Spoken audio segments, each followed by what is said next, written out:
He's an imam in Milwaukee, Masjid al-Huda. Sheikh Quadri is a very beloved teacher of most of the youth in the Chicagoland area in Lombard, Glendale Heights, Villa Park. Sheikh Saad taught many students and in many institutions around the Chicagoland area, and also a beloved teacher of mine too.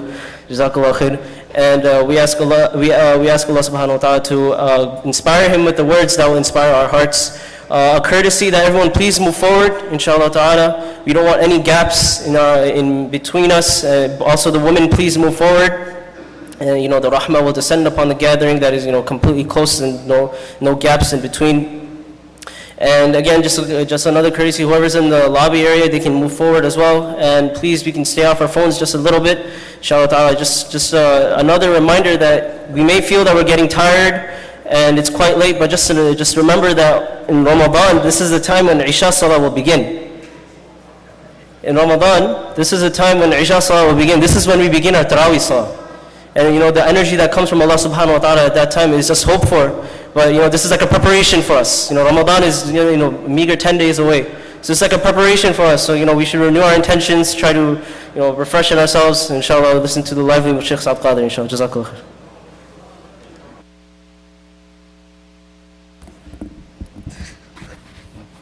Assalamu alaikum wa rahmatullahi wa barakatuh.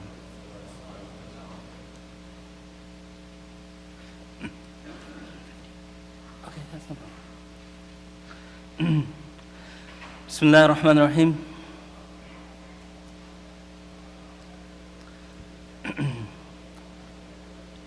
Alhamdulillahi Rabbil Alameen.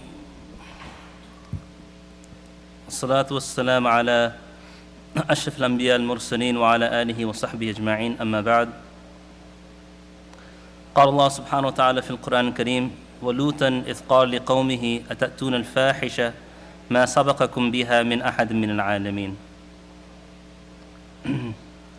وقال نبينا صلى الله عليه وسلم ورحمة الله على لوط إن كان ليأوي إلى ركن شديد إذ قال لو أن لي بكم قوة أو آوي إلى ركن شديد فما بعث الله من بعده نبيا إلا في ذروة من قومه أو كما قال عليه الصلاة والسلام.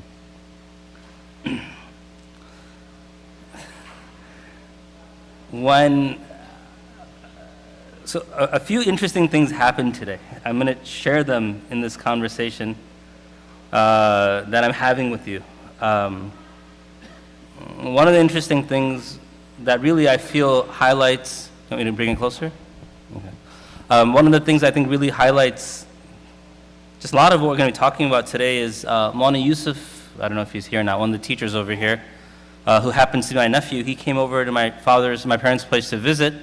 He and his cousin, my other nephew, Hafiz Fiaz, they came over, and so they were eating dinner right before Maghrib, and Anas, my youngest, he was playing on the couches with Hamna and Khadija, and he knocked over this large bowl and he shattered it. And it's just, when a parent sees that, he's just like, oh, seriously. Especially when it's not like, it's my home, it's my parents' home, but at the same time, it's not my home, so I felt horrible. And so I went and I began to pick it up, and it's awkward, because even Maulana Yusuf's like, should I get up, should I not get up, and and so just when I'm picking it up, and I came back and I'm picking it up, and I came back, every time I sat down, I saw little pieces of that broken bowl, whatever it was. And even when he was leaving, I was walking by, I found a few more pieces, and I was reflecting on that. And I don't know why I was reflecting on that. I don't know what it was that made me reflect over it when I was driving to go sort of prepare this talk before I came here. And one of the things I was thinking about, I was thinking about that bowl for some reason. And I was thinking it's really indicative of the world today. That bowl itself has a function. If it was a basketball in its place and it fell, it would have bounced back up. If there was a rock in its place, it would have fell, it wouldn't have cracked. But that bowl, there's a sense of fragility there. It was fragile, and as a result, it shattered. And even if I had the ability, and I don't, to piece it all back together, all those small shards, forever there would be cracks in it. And it would forever look damaged no matter how much effort I put in bringing it back together. And the reason I guess I was thinking about this is because Actually, some other incident happened right before that. On, I think, Tuesday, I called Mufti Azimuddin, Mufti Minhajuddin, to ask them, okay, give me some advice about this talk. I really don't know what direction I'm going in. So I called Mufti Sahib, and one picked up, one didn't. Mufti Minhaj picked up. And so Mufti Minhaj, he was saying, so I told him, my talk on Nuh alayhi salam, I have to prepare for it. What do you think I should speak on? And so he began to tell him about Prophet Lut alayhi salam. And I'm thinking, why? But then I'm like, he's my elder. I might be older than him in age, but by knowledge, he's definitely my elder. And I'm thinking, there's barakah in listening to your elders, so I'll just stay quiet. I'll just listen, even though it has nothing to do with my talk. I'll just listen, no problem. And then I listened, I took a lot of benefit, and I'm like, I can use some of these points for my talk on Nuh alayhi salam. And then I come to my parents' place. My father, he's like, are you prepared? I said, I'm not prepared, Baba, because my wife's been out of town, so it's just me and the kids. And so I was just like, I'm not prepared. I need to sit down and prepare. He said, Mufti Azimuddin announced your talks on Lut alayhi salam. I'm like, no, it's on Nuh alayhi salam. Why does everyone keep saying that? So then I went back and I read the email. I'm like, oh man, it really is on Lut alayhi salam. And so then it really made me appreciate the fact that sometimes you just have to listen to your elders. Like I could have told Mufti Minhaj, bro, that's not my topic, it's Nuh alayhi salam. But something inside me told me, have respect for him, just listen to what he's saying, it'll bring benefit. Alhamdulillah, it brought a lot of benefit because all of a sudden, within an hour before the program, I recognized that I had the wrong topic in mind. And so there is a benefit in listening to your elders. And that's going to be very, very important today. And so when I was thinking about that topic, then I got upset. I said, why do I have to speak on this topic? It's such a sensitive topic, and if you say the wrong thing, the recording will be posted, and then someone's gonna approach me later, and then that's it, my whole career is over.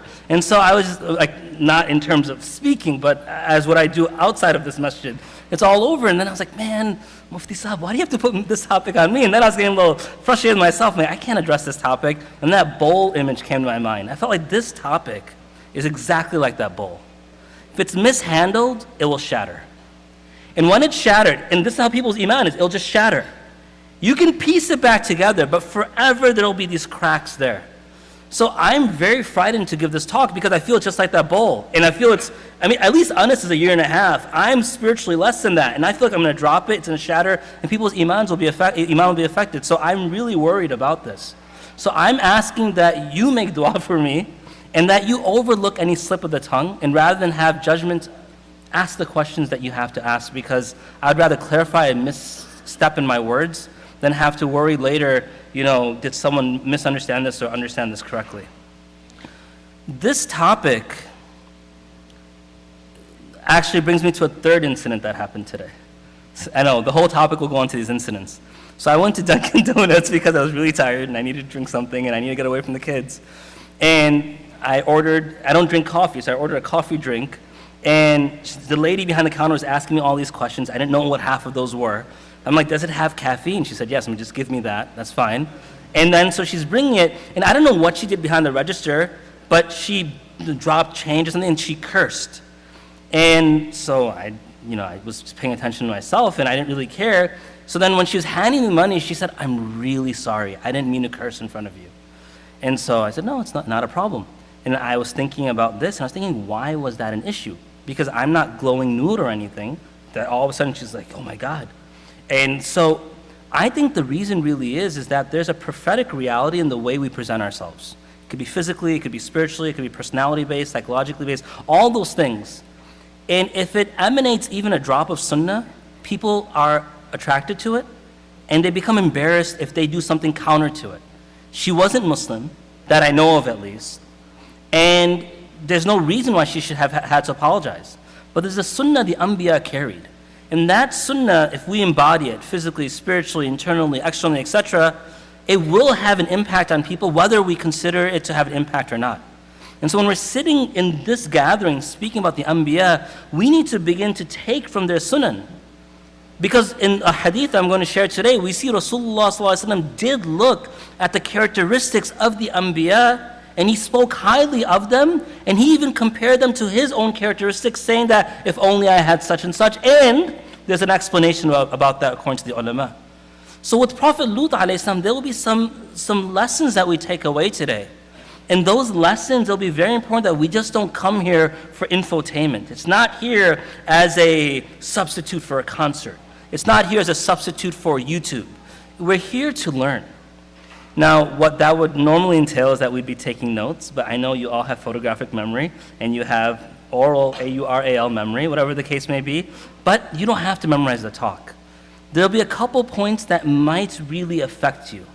Put down those points. For example, when the Qasida Burda was being recited, in my opinion, and I'm no one to have an opinion, but I'm going to give it anyway, because that's the platform I was given. If you want to capture the essence of the Qasida, of the Burda, you have to just read Imam Busiri's first line of the Burda. That first line, I think, encapsulates everything he was trying to get across through the Burda. And I'm not going to tell you the first line. You have to go research it yourself.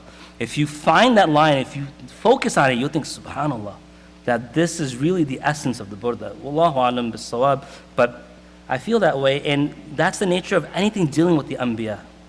That there are nuggets inside of them that if we just reflect over them and embody them, we will have a transformative experience this weekend and throughout our lives. Prophet Lut alayhi salam, he existed in a time in which he was not the only Nabi. According to some of the ulama, he was the nephew of Prophet Ibrahim alayhi salam. And he was a believer of the message of Prophet Ibrahim alayhi salam. And Allah subhanahu wa ta'ala sent him to a certain community that existed around the region of Palestine. Now, Prophet Lut alayhi salam, in a hadith of the Prophet ﷺ, we see that he was not necessarily regarded as the highest of his community.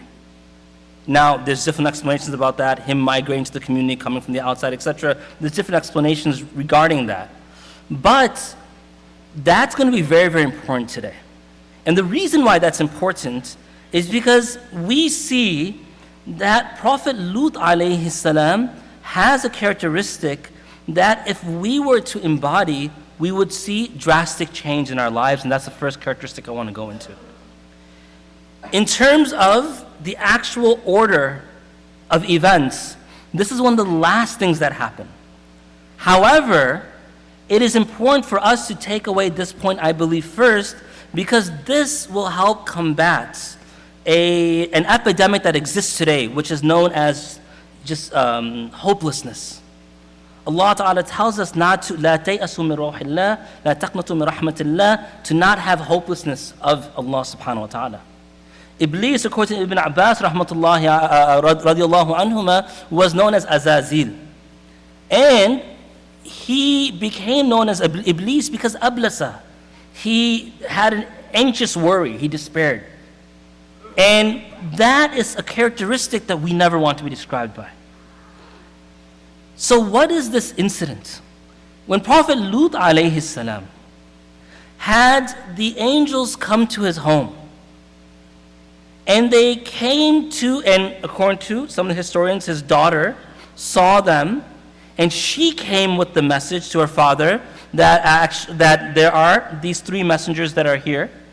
And their father, meaning her father, meaning Prophet Lut alayhi salam, came and began to try to dissuade them from staying because they were extremely beautiful and sort of majestic humans, quote unquote. They were angels. And he knew the nature of his community. So Prophet Lut alayhi salam, he wanted to dissuade them, but at the same time he wanted to host them, especially upon request. Now the wife of Prophet Lut alayhi salam, she leaves to inform the community that these visitors are here.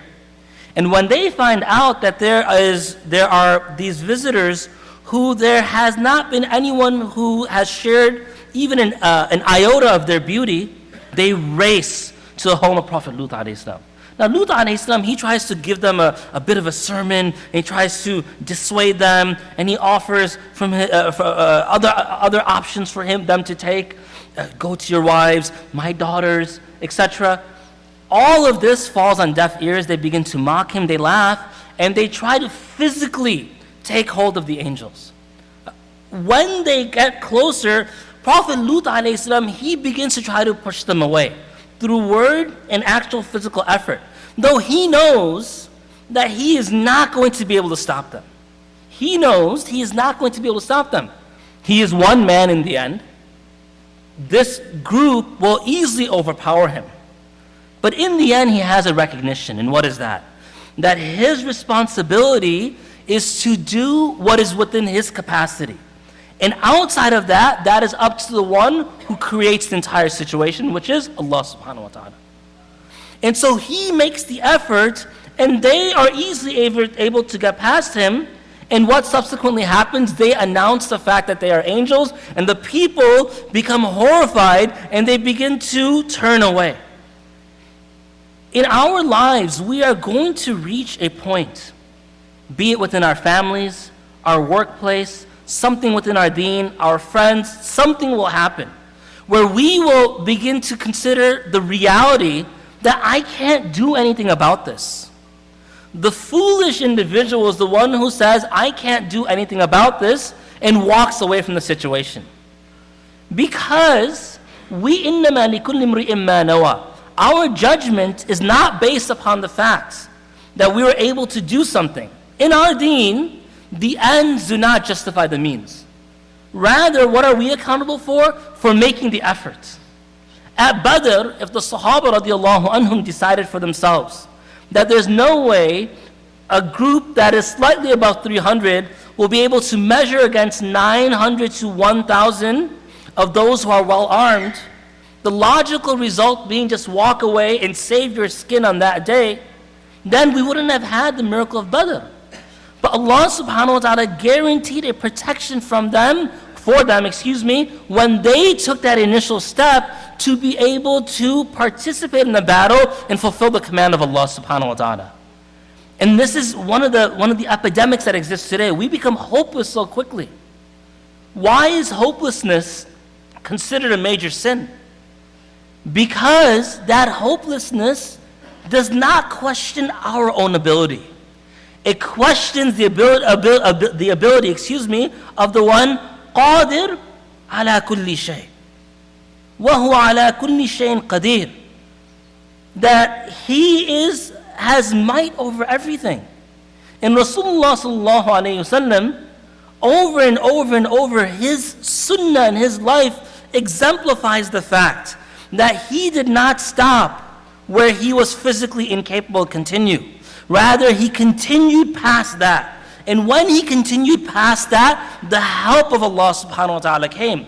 أَمْ حَسِبْتُمْ أَن تَدْخُلُوا الْجَنَّةِ وَلَمَّا يَأْتِكُمْ مَثْلُ الَّذِينَ خَلَوْا مِنْ قَبْلِكُمْ مَسَّتْهُمُ الْبَأْسَاءُ وَالضَّرَّاءُ وَزُلْزِلُوا حَتَّى يَقُولَ الرَّسُولُ وَالَّذِينَ آمَنُوا مَعَهُ مَتَى نَصْرُ اللَّهِ. That the physical, the financial, all of these catastrophes had pushed people to such a brink of the edge. حَتَّى يَقُولُ الرَّسُولُ, the Prophet and those with him said, مَتَى نَصْرُ اللَّهِ, where is the help of Allah subhanahu wa ta'ala? Allah subhanahu wa ta'ala, when this brink is reached, then what? إِنَّ نَصْرَ اللَّهِ قَرِيبٌ. So I want all of us to remember that anytime we feel that I can't get past this boulder, recognize it's never been our responsibility to get past this boulder. Our responsibility is only to put forth the slightest bit of effort. Allah subhanahu wa ta'ala's responsibility is to what? To remove the burning capacity from the fire, the digestive capacity from the whale, the cutting capacity from the knife. That is Allah's responsibility. And Allah ta'ala, He carries His responsibility to the complete end because what? He is Allah subhanahu wa ta'ala. And we are His creation. And so this is the first lesson that we have to recognize in this story. The second lesson we have to recognize is the fact that in our lives, we will see that we often find strength in numbers and we find strength in support from people. However, when we turn to others, our hope is often what? If I'm pious, if I'm good, Allah will make my family good. My wife will be good. My children will be good. My parents will be good. My husband will be good. My siblings will be good. My friends will be good. And all of us will attain Jannah. But if you look at the stories of the Anbiya, Prophet Nuh alayhi salam, Prophet Lut alayhi salam, many Anbiya we see, some were favored in such a way that their families believed with them. And some were favored in such a way that their families were not given guidance. And Allah subhanahu wa ta'ala is the one to decide. Now, why am I mentioning this? This is a key lesson that exists within the life of Prophet Lut alayhi salam. We see that his wife, that she was from the individuals who turned away from Allah subhanahu wa ta'ala. She was from those individuals who كانت من الغابرين. She did not believe. She hid her belief or her lack of belief. And Allah subhanahu wa ta'ala actually takes her and the wife of Prophet Nuh alayhi salam as examples of those individuals who are married to people of piety. Despite the fact that they're married to people of piety, what happens? They themselves don't believe.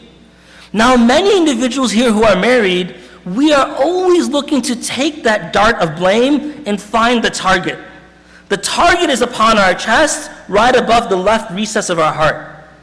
However, we look everywhere else to throw that target, and it often lands upon the spouse. Why?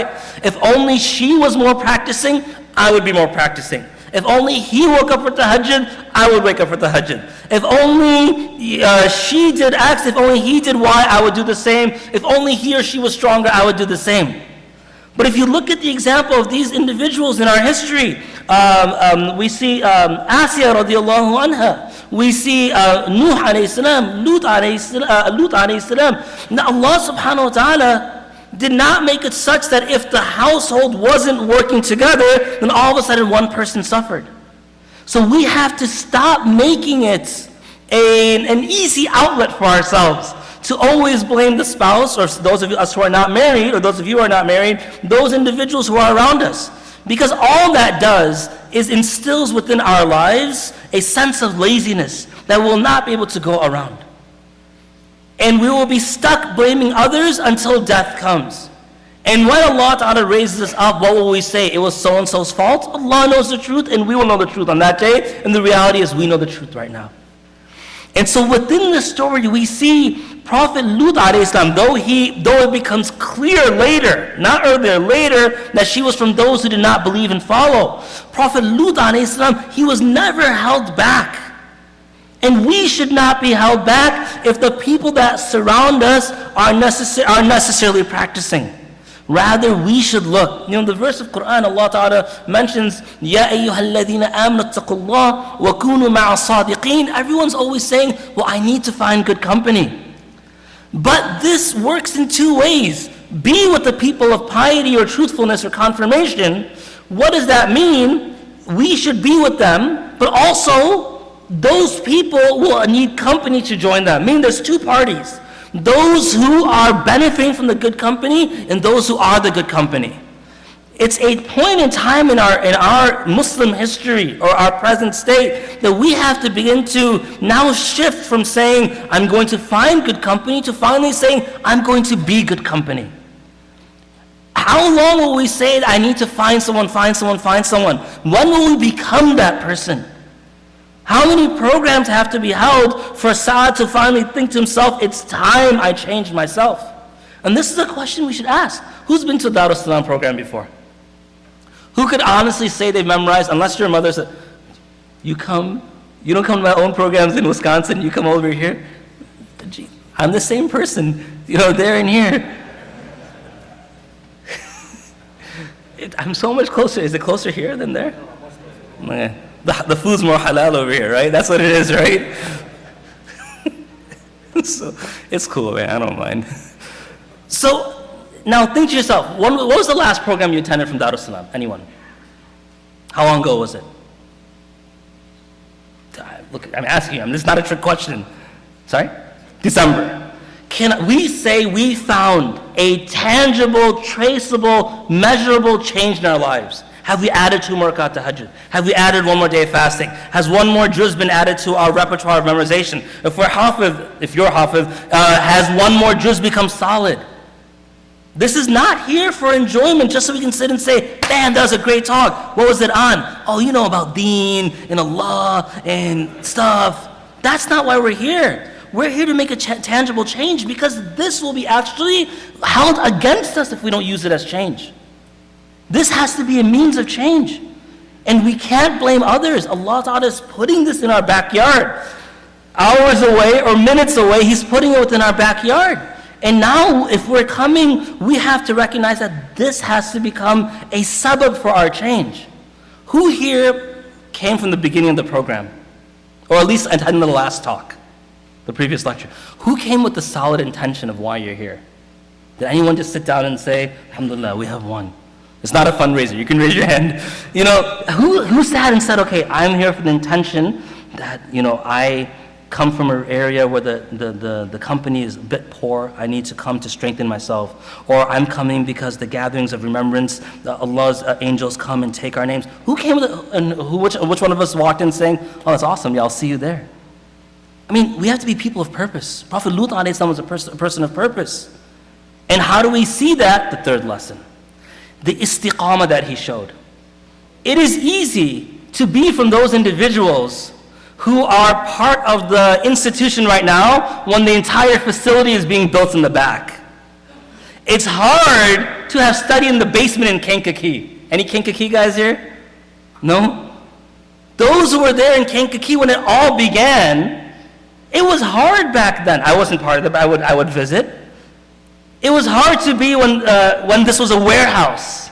It's easier when things begin to pick up. Prophet Lut alayhi salam, we see the Mufassirun mention, based upon the verse in Quran, that فَأَخْرَجْنَا مَنْ كَانَ فِيهَا مِنَ الْمُؤْمِنِينَ فَمَا وَجَدْنَا فِيهَا غَيْرَ بَيْتٍ مِنَ الْمُسْلِمِينَ. That we did not find, when Allah Ta'ala had intended to pull out those individuals who are going to do what? Who are going to be amongst the believers, we did not find except one household who were from amongst the believers. It's not like Lut alayhi salam had this crowd. The crowd that's sitting here today was larger than the crowd that followed Prophet Lut alayhi salam. But they were not chasing numbers. They were not chasing our anbiya alayhim salatu wasalam were chasing the pleasure of Allah subhanahu wa ta'ala. And that meant standing in the face of the most severe tests, the most severe trials, be it seeing the wife be amongst those who disbelieve, be it seeing the child drown in front of your eyes. And subhanAllah, what's amazing, if you study the lives of the Anbiya, and you study the life of the Prophet ﷺ, you see the test of all the Anbiya were present in the life of the Prophet ﷺ, with one big exception. The tests that he underwent were more severe than theirs in certain ways. And he and they constantly had the fortitude and the wherewithal to push and push and push and go beyond that test. Why? Because they knew the pleasure of Allah subhanahu wa ta'ala lay beyond that test. If they were to stop, Allah's pleasure to seek it would no longer be within reach. So they continued. وَعْبُدْ رَبَّكَ حَتَّى يَأْتِيَكَ الْيَقِينَ أي الموت. To continue to be in the submission and worship of Allah Ta'ala until death arrives. Now Prophet Lut alayhi salam, he was tested in a very specific way. Because in his life, according to the Mufassirun, according to the verses of Quran, Allah subhanahu wa ta'ala mentions in Surah Al-A'raf, I believe, وَلُوتًا إِذْ قَالَ لِقَوْمِهِ Surah Al-A'raf, right? إِذْ قَالَ لِقَوْمِهِ أَتَأْتُونَ الْفَاحِشَةَ مَا سَبَقَكُمْ بِهَا مِنْ أَحَدٍ مِنَ الْعَالَمِينَ إنكم لتأتون الرجال شهوة من دون النساء بل أنتم قوم مسرفون. Now Allah subhanahu wa ta'ala, He has drawn, there's something called hudud. And the had is the boundary of Allah subhanahu wa ta'ala. In a lengthy hadith where Allah subhanahu wa ta'ala, Rasulullah speaks about that which is halal is clear and that which is haram is clear, and between them are the gray or the questionable or doubtful areas. In the hadith, Rasulullah speaks about that king who has a boundary or who has a grazing field, a property. And he speaks about that farmer or that shepherd who grazes near that property. It is destruction to graze near that property. Why? Because if you're near the hunting ground of the king and you accidentally cross over into it, you have transgressed the bounds, and I may now what? Be held accountable and potentially given punishment of trespassing, which is death. Allah Ta'ala, tilka hududullah. These are the boundaries of Allah. La taqrabuha, la ta'taduha. Do not come near them, because if we do, we will surely fall over. Or what? Do not transgress them. And they were antum qawmun musrifun. They were known as a transgressing community. There, the test of Lut alayhi salam was he was faced with an action that was never found upon the face of the earth. Now, I'm going to be very clear over here. We have become an apologetic group of Muslims. The deen is nothing to apologize about. You have sins and I have sins. And I have desires and you have desires. And the reality is that no one is proud of our sin or desire. To try to, and this leads to, remember I said 3 or 4 interesting incidents? There's an interesting incident after Jumu'ah today. I was wearing a coat, it's in the car, I took it off before I came in here. Abdul Wahab saw it. Abdul Wahab, what'd you think of that coat? Nice coat, right? How old do you think it is? 5 years? Yeah, it's 23 years old. It's a 23-year-old coat. My wife, when she was like in her early teenage years, she had, her sister was getting married. So her sister was buying clothes for her soon-to-be husband, so my wife, it was a $3 coat, so she could afford it. So she said, I'm buying one for my husband. And so her sister's like, who's your husband? She's like, you'll see. And it fits perfectly, actually. Despite these guns, it fits perfectly. So anyway, so I was at Jumu'ah today. Imams have to give khutbah, so I hung up my coat. So someone moved my coat, and I had to leave quickly, and he said, oh, are you looking for your coat? And I'm like, yeah. So he's like, this is a really nice coat. And then he's like, and he was an elderly gentleman, he's like, it's very bling. I'm like, yes, it's very bling. But it was, I was looking at that, I had a lot of time to think today. And I was thinking, that which is old is not always bad. Anyone who sought advice from a young person versus an elder of the community knows that to be true. That which is old is not always bad. We don't have to reform Islam. This is a whole reformist Islam movement. Why do we have to reform Islam? Because it doesn't line up to our personal opinion or our personal desires. That's not deen. Deen is, religion is, the revelation of Allah subhanahu wa ta'ala upon His creation to show us how to live in order to gain Allah's pleasure. Sometimes it will align with what we're able to do, and sometimes it won't. When it aligns with what we're able to do, we should make shukr to Allah subhanahu wa ta'ala, and we should try to excel in that particular field. When it doesn't, we should do istighfar, have patience, and make an effort to change. Today, homosexuality has become quite rampant. For us to say and try to reinterpret the verses and say, well, this is speaking specifically about rape and about highway robbers, etc., goes against the understanding of our ulama. Allama Lusi rahmatullahi alayh, Ibn Kathir rahmatullahi alayh, Imam Tabari rahmatullahi alayh, Imam Qurtubi rahmatullahi alayh. Our mufassirun, they had an understanding of it. They had to go back to Ibn Hazm rahmatullahi alayh's certain words and try to configure them in such a way to now say this doubt only with sodomy. It's not fair to the deen. Look, I'm not calling anyone out. If anyone is struggling with this, it is a struggle. I can't understand it because I'm not going through that struggle. But you can't understand my struggle because perhaps you're not going through what I'm going through. The reality is that life will have its struggles.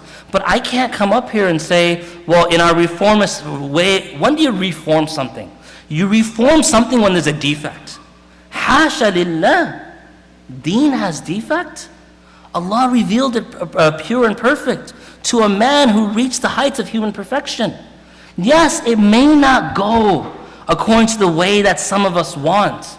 And that is what's known as mujahada. If you read the works of who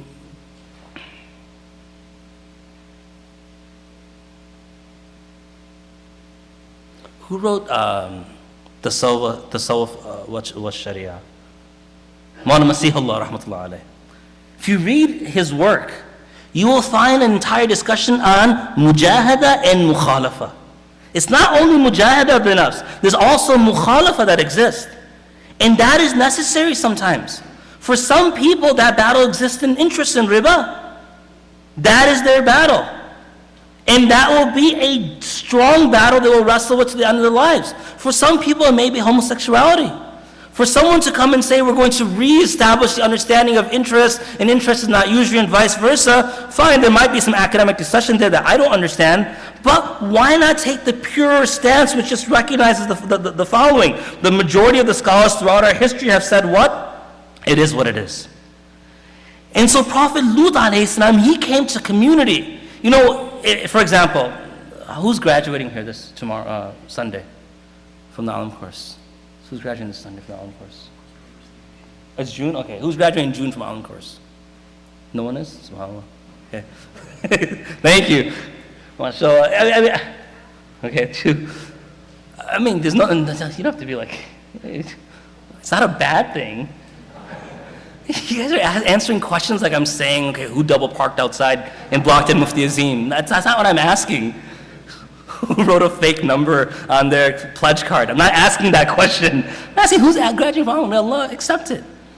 If you're faced as imam next year, if you're going to imamah, and you decide that you'll go in this field and you have questions because someone's coming to you with complex situations, you're going to ask your teachers. And because your teachers have undergone it and their teachers have undergone it, it'll be easier for you to answer. I do it all the time. People come with situations I don't know how to answer. I go to my teachers and I ask. And it makes it easier for me. Lut alayhi salam did not have that luxury. It wasn't that he could have looked into the life of Prophet Adam alayhi salam, or Sheeth alayhi salam, or Idris alayhi salam, or Ibrahim alayhi salam in some way. You know, he couldn't look there.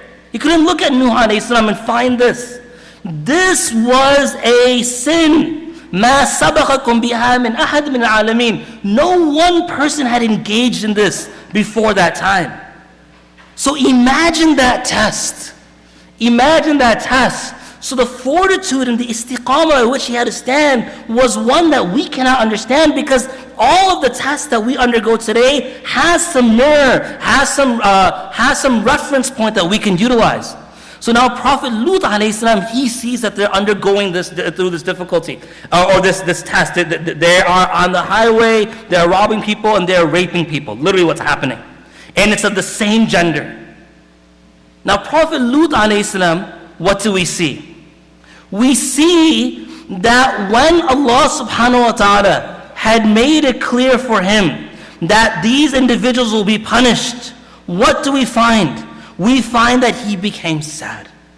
We find that he grieved. And this is a lesson. It doesn't matter what the crime is, be it small or egregious. It doesn't matter what the sin is, be it small or egregious. We never have hatred for people. Prophet Lut alayhi salam, it wasn't that when the command came for the people to be destroyed, he said, Alhamdulillah, and he walked away, smiling. He had grief within his heart. If we are going to be people who try to bring Muslims and non-Muslims alike into our fold of Islam by the tawfiq of Allah subhanahu wa ta'ala, it is unbefitting for us to ever have any feeling of hatred, no matter what they do. Why? How can you guide someone that you love? That you hate, excuse me. How can you guide someone that you hate? There will be an intrinsic repulsion for that person. Prophet Lut alayhi salam, when the order came for the people to be removed, he began to have a sense of grief and sadness. He was upset. And Rasulullah sallallahu alayhi wasallam, when he would see individuals who were being buried who were non-Muslim, he would begin to weep. And when the Sahaba would ask, he would mention to them, it's a person that slipped through my grasp. So one of the lessons that we take from this is it doesn't matter if there's someone who's homosexual here, and they're praying, and they're fasting, they are struggling with one thing and they're excelling in something else. Why do we have to give a label? I'm not saying it's okay to do sin. That's not what I'm saying. And I'm not here to try to justify this stance. What I'm here to say is that if we're going to look at people and say, oh man, I can't, it's like, I'm a vegetarian. So, I know it's funny, but I'm a vegetarian. So, I've noticed that anytime I want to eat, people always bring out a salad. Because they think all vegetarians eat are vegetables. There's more out there that we eat than just mere vegetables. Why am I giving this example? Because I've noticed that Muslims and others as well have this idea that anyone who's attracted to the same gender, we just assume they'll be attracted to us and they're going to do something to us. Is that what happens when we see this person the opposite gender, if you're heterosexual? No. It is a test, it's a trial, it's a struggle. So don't hate the person. Why do we have to hate them? Did Lut alayhi salam hate his people? Would he offer his daughters? Would he advise? would he spend day and night upon a people that he hated and subsequently begin to grieve over the fact that they were now going to be punished? That was not the case. He had desire to guide them. He had hope for them, but it wasn't written for them in such a way.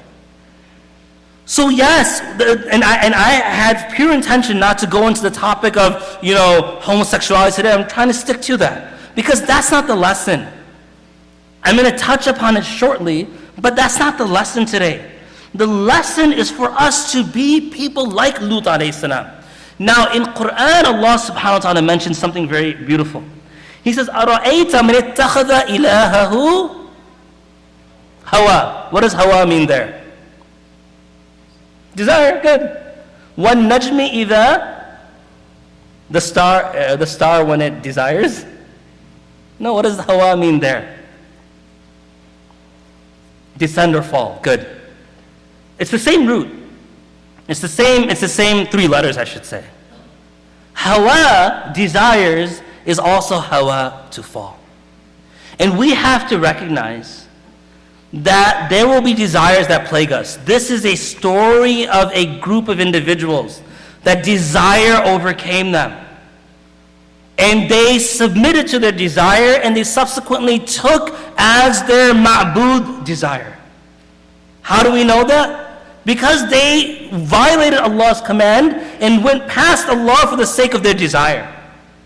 This is a lesson for us, that we have to walk this line, i.e. Sirat al-Mustaqim, very carefully. We have to be very careful that we do not become submissive to our desire. Because the nature of desires, if a person chases after it and begins to submit to it, then what? Hawa. Not desire, but that person will fall. And the community of Lut alayhi salam, they fell. And they fell hard. Why? Because they victimized. They victimized their souls through their nafs. And Hawa, the nature of desire, is it will never come to an end. If an individual eats, they'll want to eat more. And if an individual drinks, they'll want to drink more. Halal drink. If an individual, buys a nice car, and the new model comes the next year, now they change the shape. They sit there, why didn't I wait 1 more year? And now the thoughts are coming through their mind. The nature is, anytime we fulfill a desire, the next stage is there. And that is actually a jannati sifa. It is a quality from the people of paradise. Why? Because the people of paradise, everything they engage in, the next moment there's an increase in it. The fruit that a person eats from, the next bite it increases. The beauty of the spouse, the next look it increases. There's a constant increase. Why? Because it does not, you can't have Jannah being stagnant. It won't be Jannah anymore. See, the nature of nafs, a lot of the things that nafs loves is just Jannati attributes. We shouldn't, we speak ill about the nafs, but it's not that bad of a thing. Oh, my nafs loves to look at things that are beautiful. Of course. Look, let me ask a question. Who here loves spicy food? Okay, I can't eat spicy food. Do your parents like spicy food? Did their parents like spicy food? Probably, right? I mean, you inherit qualities from your parents. So the region from which you come, where is it? Hyderabad. Oh, mashallah. MashaAllah. What part? I would even know, but MashaAllah. ذَلِكَ مِنْ فَضْلِ اللَّهِ يُؤْتِيهِ مَن يَشَاءُ. So from Hyderabad, it's a quality.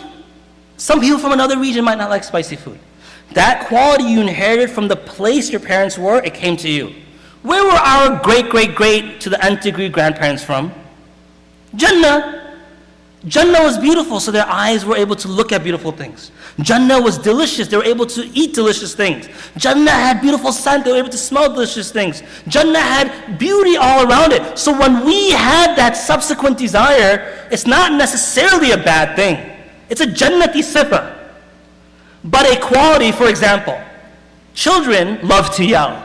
If a child came in the middle of Isha prayer and began to yell, would that be appropriate? No. If they're outside in the playground, they were yelling, would that be appropriate? Yes.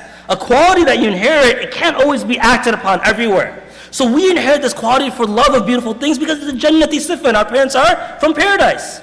However, it can't be used everywhere. You can't yell in the masjid. I'm sort of doing that right now. You can't yell in the masjid. And you can't fulfill those desires that the jannati sifat of an individual would have in the dunya. It doesn't belong here.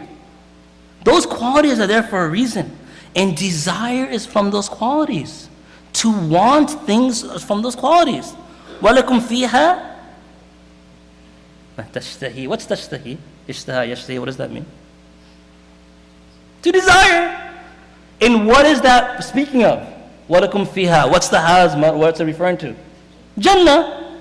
So if it was a bad thing to have that, we would know that's there for a reason. We just can't use it in this world. In this world, تِلْكَ حُدُودُ اللَّهِ لَا تَقْرَبُوهَا لَا تَعْتَدُوهَا. And that is a serious lesson we learn from here. Now the final thing I want to speak about is, okay, so I have 10 minutes. I'll be able to get into this.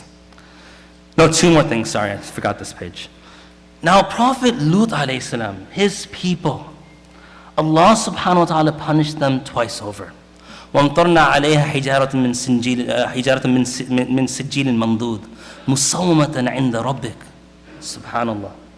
This was an assigned punishment. This is an assigned punishment. Meaning, the stones that rained upon them, some of the Mufassirun mention that they had names upon them. If it was going to Fulan, Fulan's name was on there. Now I want to take our attention away from this for a moment towards something else. I forgot where I read this, so you'll have to remind me. That in the hellfire, the gates of hell have written upon them the names of those who miss prayer. The gates of hell have written upon them the names of those who've missed that prayer. Now in this world, if I were to come to your home, perhaps the buzzer if you live in an apartment, or the knocker if you live in a house, what's sometimes over there? The person's name. Why? Because they live there. They live there. The punishment given to these individuals rained down specifically upon them. It was named. It's a very frightening thing. It wasn't some sort of general punishment. Specifically, Allah Ta'ala targeted them for their transgression. Now, I want us to think of that for a moment. Allah Subhanahu wa Ta'ala, who is so merciful, that just by the statement of tahleel, a person can enter into paradise, at least eventually, was so angered that he marked upon the stones that were to strike these people their names. Just think of that for a moment.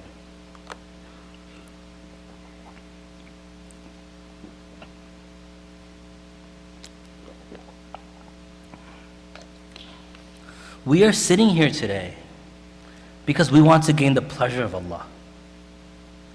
Allah's reward is so specific that your Jannah will look different than someone else's Jannah. But His punishment is also so specific that the stone of one person was different than the stone of another person. The names differed. Sometimes we get so caught up in the mercy and the reward of Allah, we forget that He can also tailor make a punishment. And so we should go to neither extreme, neither here nor there. We should recognize Nabbi ibadi, that what? Ghafurur Rahim. That inform my slaves that verily I am the most forgiving, most merciful. Wa anna, what comes after that? Adhabi huwal adhab al-alim. And then the dayf of Ibrahim alayhi salam. And then my punishment, it is a severe torment. So subhanAllah, I was looking at that tafsir and I was reading, it was in tafsir Samarqandi, I was reading this. That was just mentioned that it was tailor-made. All of our lives we're working to try to please Allah. To receive a tailor-made punishment means a person has had to transgress very far. And one of those things seems to be, and I forget where I was reading it right now, that the name of the person who misses a prayer is upon the gate of hell. What it must take to anger Allah for Him to put that inscription over there. Now I want us to focus on one hadith in Sahih Bukhari. It's a little off topic, but I want to just speak about it. So I'm going to speak about it. You can't do anything about it. It's not me. So in Sahih Bukhari, we see a hadith where Prophet Yahya alayhi salam, Prophet Zakaria alayhi salam was the uncle, the husband of the maternal aunt of Maryam alayhi salam. She gave birth to Prophet Isa alayhi salam. Prophet Zakaria alayhi salam, his wife, gave birth to Prophet Yahya alayhi salam. In the hadith in Sahih Bukhari, there were 5 things that Prophet Yahya alayhi salam was commanded to tell his people. But he delayed a little. So Prophet Isa alayhi salam came and he confronted him. And he told him that if you don't tell them, I will go and tell them. So Prophet Yahya alayhi salam sought some reprieve. Don't do so, because I don't want to not fulfill a command of Allah, nor do I want to be swallowed up by the earth. From those particular commands he was given, one was, Inna Allah amarakum bis salah. Verily Allah commands you towards prayer. فَإِذَا صَلَّيْتُمْ, when you pray, فَلَا تَلْتَفِتُوا, don't turn away from Allah subhanahu wa ta'ala. Now we know, it happened today at home. I was praying when I had come at Maghrib time, and my son had just broken that bowl, then he was tipping over another plate, my eyes went in that direction. Was my prayer invalid? No, it wasn't invalid. You can turn your eyes away, you shouldn't. You can turn your face away if it happens, you shouldn't. But what invalidates the prayer is if the heart is turned away from the Qibla. Verily Allah commands towards prayer, فِإِذَا صَلَّيْتُمْ فَلَا تَلْتَفِتُوا, do not turn away from Him. And this is in particular referring to the heart. فَإِنَّ اللَّهَ يَنْسِبُ وَجْهَهُ لِوَجْهِ عَبْدِهِ. That verily Allah subhanahu wa ta'ala, wajhuhu, He, what's a good translation for that? He determines Himself to be an attention of His servant so long as His servant is attentive of Him, fi salati, in his prayer, ma lam yaltafit, so long as he doesn't turn away. So this is talking about iltifat, not turning away from Allah subhanahu wa ta'ala. Bear with me for a moment. Ibn Qayyim rahmatullahi alayh, he mentions in the sharh of this hadith, that's mentioned in Athar, قال الله تعالى, Allah exalted is He. What happens? So we know in Bukhari that when a servant, when the slave says, Alhamdulillahi Rabbil Alameen, what does the Lord say? What does Allah Ta'ala say? Hammadani Abdi. It's a conversation that's going. Allah says, we say something, Allah responds back and forth, back and forth. But Ibn Qayyim rahmatullahi alayhi mentions something very beautiful. He says, in sharh of this hadith, he brings an athar, that when a person is praying and their heart begins to have iltifat, turn away from Allah subhanahu wa ta'ala, what occurs? Allah subhanahu wa ta'ala says, قال Allah ta'ala, Ya ila ayna ya abdi, to where are you turning, my slave? Ila khayrin minni, towards something better than me? Allahu Akbar. You want to talk about a dagger to the heart? Ever since I read that a few weeks back, I have not been able to get that out of my mind. Ila ayna ya abdi, to where, my beloved servant? Where are you turning to? Ila khayrin minni, to something better than me? Subhanallah. Prophet Lut alayhi salam, his people, it was about their heart turning away from Allah. Now, if you look at the prayer, a person's heart deviates in prayer. Why? Because their eyes began to deviate. Because their face began to deviate, it leads their heart to deviate. When it comes to desire, when do people fall? When their eyes begin to deviate. When their eyes begin to scan the horizons of the dunya towards every temptation and want and desire, their eyes begin to record it. It makes its way into the heart and it loops through the heart. Now the heart begins to turn away. So many places where Allah Ta'ala speaks about in Quran, the prayer, He gives the verb of iqama. Iqama does not mean to pray, it means to establish. And the ulama, they speak in detail about this establishment. And the way a person gets khushu in the prayer is outside the prayer. There's an established principle of all the things within the prayer remain outside the prayer, and vice versa. The person's heart is on Allah outside the prayer, their tongue, their mind, their eyes, etc. In the prayer, that will be the case. And if their eyes are on ghayr Allah outside the prayer, it will happen within the prayer as well. And so we see that the ulama, they say, just like the takbir tahrima, it makes everything haram. They speak about what? When a person becomes baligh. That is their takbir tahrima.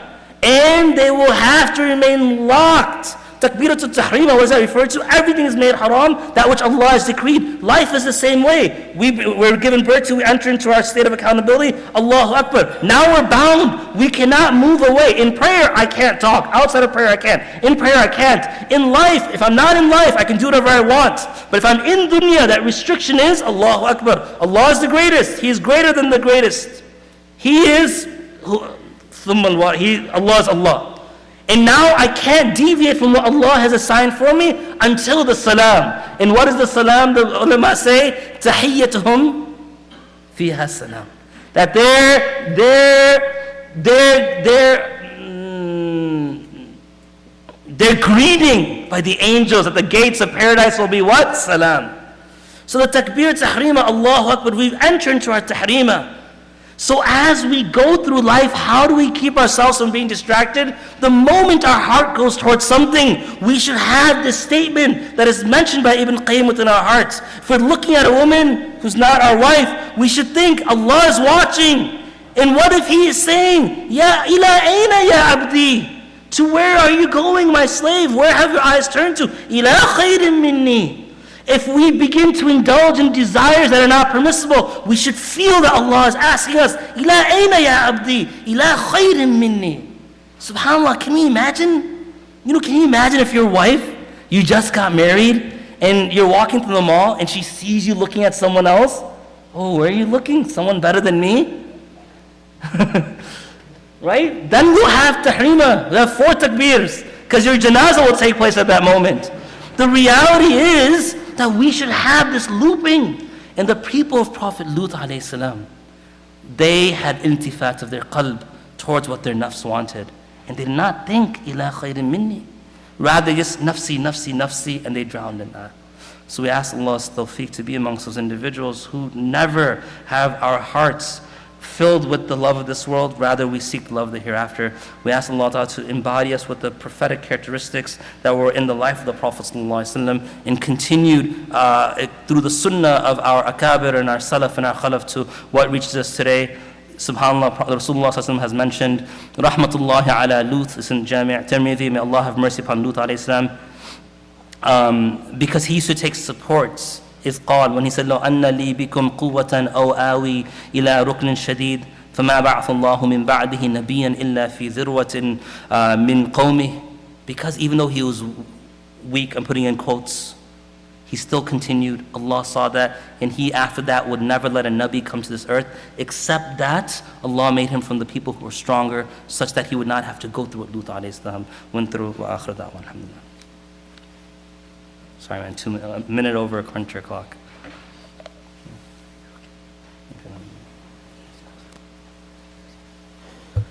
MashaAllah, there's so much that can be said about this topic. SubhanAllah, this iltifat of the qalb, the turning of the heart.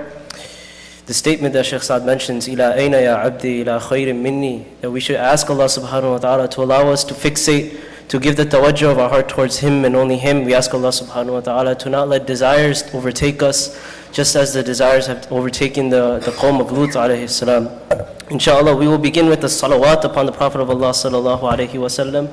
This is a compilation from a book, and these are not only the 40 salawat that one can recite, but in a gathering like this, we try to collectively remember the Prophet of Allah sallallahu alaihi wasallam and send blessings and salawat upon him, so that we can encourage ourselves that in a later time we can also continue this, inshallah ta'ala. Everyone, we will continue the program after this with salawat, and we ask everyone to just stay in the masjid if they can.